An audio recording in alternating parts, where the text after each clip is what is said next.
tudo bem? O meu nome é Letícia, eu sou professora de Direito Tributário e gostaria de conversar com vocês aqui rapidamente sobre uma situação que muitas pessoas não param para se perguntar. Você já se perguntou o que acontece quando uma pessoa deve pagar um tributo, um imposto, por exemplo, e ela não paga? Bom, esse tipo de situação vai trazer algumas consequências. E essas consequências vão depender um pouco de que tipo de tributo nós estamos falando, tá? Por exemplo, vamos considerar aqui, nesse meu primeiro exemplo, o IPTU. Por que eu estou falando do IPTU? Porque o IPTU é aquele tipo de tributo onde o contribuinte não precisa fazer nada. Simplesmente a administração pública envia para ele o boleto para que ele faça o pagamento do tributo. Esse tipo de tributo a gente chama ele de lançamento direto, né? Quando há o lançamento direto, por exemplo, ali por parte da administração pública, no momento em que o contribuinte recebe essa cobrança e não paga, começa então a correr o prazo prescricional, o prazo de prescrição, que no Brasil é de 5 anos.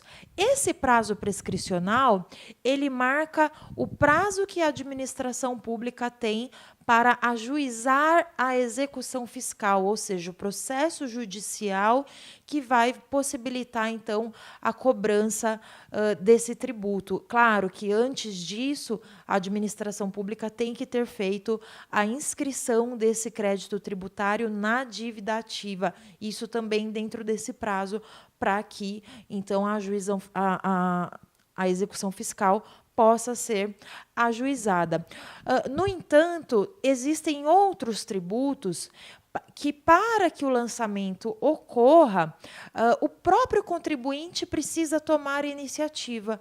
Por exemplo, o imposto de renda, o imposto sobre a renda, que é, com certeza, um exemplo que você tem aí em mente, provavelmente você já fez a sua declaração do imposto de renda.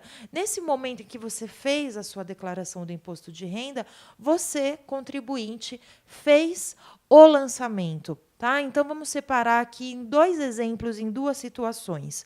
Uma primeira situação, onde o contribuinte fez a declaração do imposto de renda e simplesmente, ao apurar que havia imposto a pagar, ele não recolheu, ele não pagou esse imposto sobre a renda.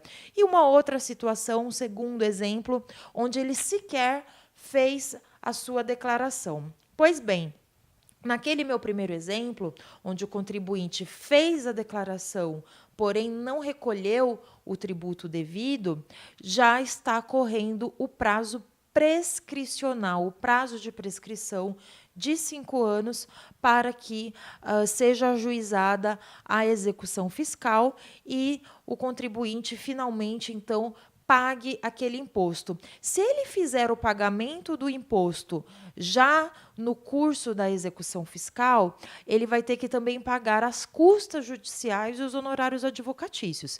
Então, vai ser um pouquinho mais dolorido aí esse pagamento, tudo bem?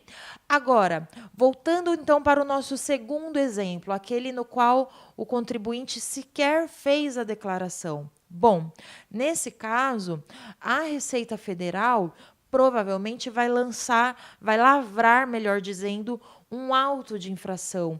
Esse auto de infração vai equivaler ali àquela declaração que o contribuinte fez. Então, no auto de infração, a Receita Federal vai dizer qual era, então, o imposto devido.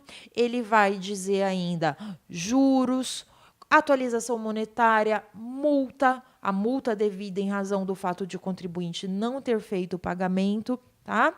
Então, para que seja lavrado esse auto de infração, a Receita Federal tem um prazo de 5 anos, mas esse prazo é um prazo decadencial, é um prazo para que a Receita Federal constitua o crédito tributário. A partir da constituição do crédito tributário por meio do lançamento, aí sim vão começar também mais 5 anos, que é o prazo prescricional para que então seja ajuizada a execução fiscal.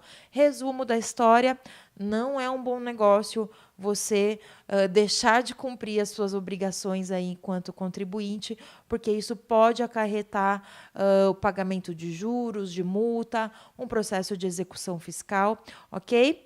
Agradeço pela sua atenção e faço o convite para que você se inscreva aqui no canal do YouTube da Intelecto Educação, curta o nosso vídeo, deixe sua pergunta, sua dúvida, sugestão para outros vídeos. Nós estamos à disposição. Muito obrigada.